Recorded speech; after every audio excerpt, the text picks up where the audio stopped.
So I'm down in Suitland, Maryland, and I want to document the number of um,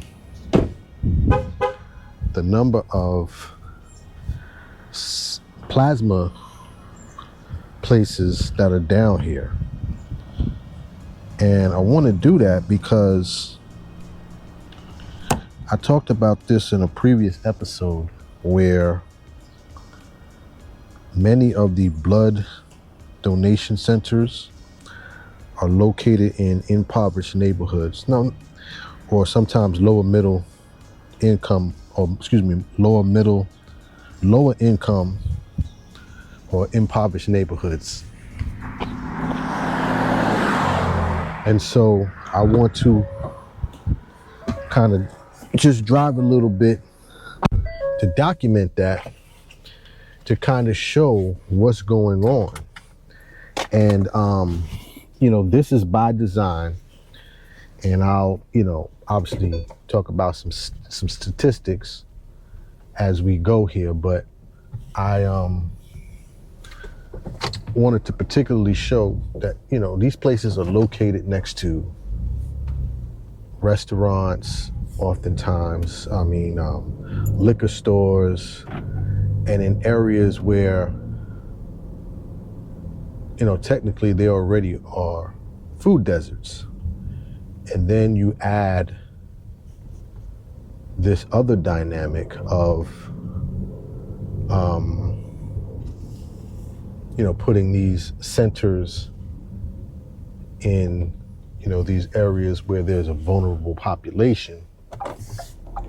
And in my opinion, it becomes almost like a predatory practice, if you will. And so this one that I'm coming up on is called CSL Plasma. And there's a major company that's behind this. But as you can see here, you have these liquor stores, you have the convenience stores, which, are nothing more than food deserts. And then you have the CSL Plasma, where people are walking in to essentially give blood in exchange for money. Many times people are giving blood maybe a couple of times a week, a couple of times a month. But again, many of these centers are located in areas that are either in despair or where there are many income challenges. And so now I'm going to make a right turn here, and I'm going to take you down to another area, which is probably a mile, maybe a mile and a half away. But I'll swing over here so you can just see and I just really want to demonstrate the close proximity that these locations are being put into. So this one here is not even a quarter of a mile away.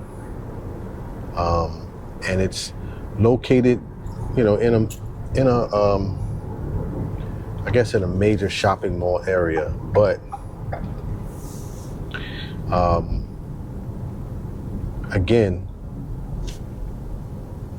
it is by design. And not only is it by design, but it's by design because there are multiple other services, or I should say other type of clinics that are packaged in these same areas. So the next one here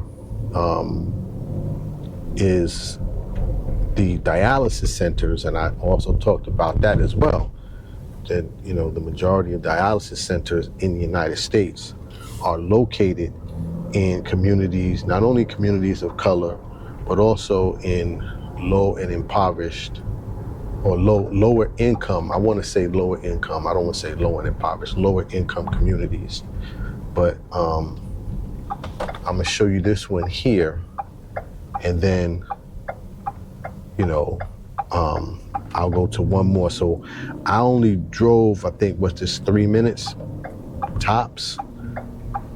And I'm about to show you another location where, there's another plasma center that's designated. Let's see. Where is this?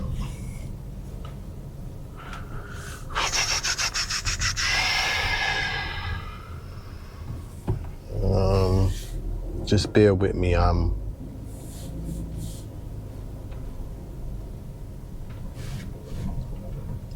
think it's on this side over here. And I believe I'm in Forestville, Maryland now. Okay, so there's the DaVita dialysis clinic. Now keep in mind, these dialysis clinics and these plasma blood donation centers are often located in areas, are often situated next to fast food restaurants, liquor stores, and again, because they're trying to attract a certain demographic, try to make it convenient for them. But that's the DaVita Center over there. I think I have to go down a little bit further. So I'm gonna oh, there it is. I passed it and I didn't even see it. BioLife. BioLife is the third one. And again, these are the plasma service centers, billion-dollar businesses.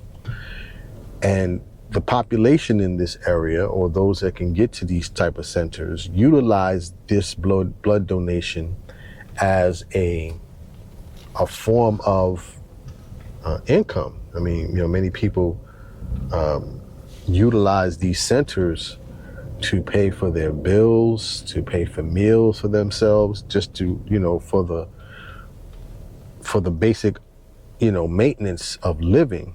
And so, go ahead. And so, I really wanted to highlight that from the previous location. This location is called Octapharma Plasma. And once again, you'll kind of see what I'm talking about in terms of the type of location that it's in. It's pretty consistent. Most of these centers are located in what is considered to be food deserts, even though this I see has a newly, or it looks like a renovated grocery store, which wasn't here previously. But this second location that I'm coming to here is called Octapharma Plasma. And this is in the District Heights, Forest Heights area. But once again, located in areas where there are vulnerable population. And I really wanted to highlight this because I talked about this in a previous episode, right? And I just don't think the level of awareness is there for people. So today, I'm utilizing video, right? Because, I can play all type of clips and so you can kind of get an understanding from it from an intellectual standpoint, or not intellectual standpoint, but from a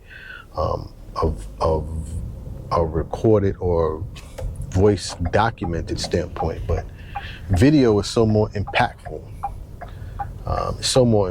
So now I'm leaving this area, which is, again, all of these locations are literally less than a mile from each other. But as always, if you want to leave a comment, you can leave a comment. I'm sorry, I've just been talking. I'm kind of, this is a one-man show, so I'm talking, I'm trying to, look and film and checking audio levels, but I'm going to talk more about this. You know, I want to stay on top of this. This is one of my things that I want to make sure comes to light because, like I said, I think many people are not aware of exactly how prevalent these centers are and basically who are their number one, donators, and also, where that blood goes to after it's, or that plasma goes to once it's donated. But as always, if you want to leave a comment, you can reach me on any of the social media platforms. You can reach me at I am Trey Evans on all social media platforms. Or you can reach me at the People's Voice Podcast on Instagram. But as always, dreams are not just for sleeping. Please wake up and live your dreams. My name is Trey Evans, the People's Voice. Tell somebody about the dream. Salute.